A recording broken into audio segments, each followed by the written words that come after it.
கிறிஸ்பியான பக்கோடா செய்யலாமா? 2 உருளைக்கிழங்கு 2 வெங்காயத்தை வச்சு சூப்பராக பக்கோடா செய்யலாம். ஃபஸ்ட்டு உருளைக்கிழங்கை துருவிட்டு வந்துடலாம். வெங்காயத்தை பொடிசாக கட் பண்ணி விட்டு வந்துடலாம். உருளைக்கிழங்கை தண்ணியில் போட்டு வச்சாச்சு. வெங்காயத்தை எடுத்து கட் பண்ணியாச்சு. வெங்காயம் போட்டுக்கிடுங்க. அப்புறம் உருளைக்கிழங்கை நல்லா புனிஞ்சு போட்டுக்கிடுங்க. 2 ஸ்பூன் அரிசி மாவு போட்டுக்கிடுங்க. 1/4 கப்பு கடலை மாவு, 1/2 ஸ்பூன் மஞ்சத்தூள், 1 ஸ்பூன் மிளகாத்தூள், காயப்பொடி 1/2 ஸ்பூன் போட்டுக்கிடுங்க. கொஞ்சம் மல்லி இலை, 2 பச்சை மிளகாய் பொடிசாக கட் பண்ணது போட்டுக்கிட்டு பிசைஞ்சுக்கிடணும். தேவையான அளவு உப்பு போட்டு நல்லா மிக்ஸ் பண்ணிக்கிடுங்க. உருளைக்கிழங்கே தண்ணி இருக்கும், அதனால் தண்ணி ஊற்றக்கூடாது. நல்லா பிசைஞ்சாச்சு. கீழே உள்ள வெங்காயம் எல்லாமே சேர்த்து நல்லா மிக்ஸ் பண்ணியாச்சு. இனி நம்ம சின்ன சின்ன உருண்டையாக எடுத்து போட்டுக்கலாம். எண்ணெய் காய வச்சுருக்கேன். இந்த மாதிரி சின்ன சின்ன பக்கோடாவும் போட்டுக்கிடுங்க.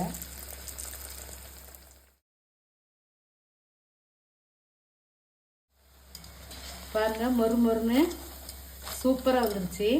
நீ எடுத்துக்கலாம். கிறிஸ்பியான ஆலு பக்கோடா சூப்பராக ரெடி பண்ணியாச்சு 10 நிமிஷத்தில். குழந்தைகளுக்கு ஈவினிங் ஸ்நாக்ஸு இந்த மாதிரி செஞ்சு கொடுங்க, அவங்க விரும்பி சாப்பிடுவாங்க. நம்ம வீடியோவில் நிறைய ஈஸியான ரெசிபி நிறைய போட்டிருக்கு. இந்த வீடியோ பாருங்கள். உங்களுக்கு பிடிச்சிருந்தால் லைக் பண்ணுங்கள், ஷேர் பண்ணுங்கள். புஷ்பா குக்ஸுக்கு சப்ஸ்கிரைப் பண்ணுங்கள். அடுத்த வீடியோவில் பார்க்கலாம்.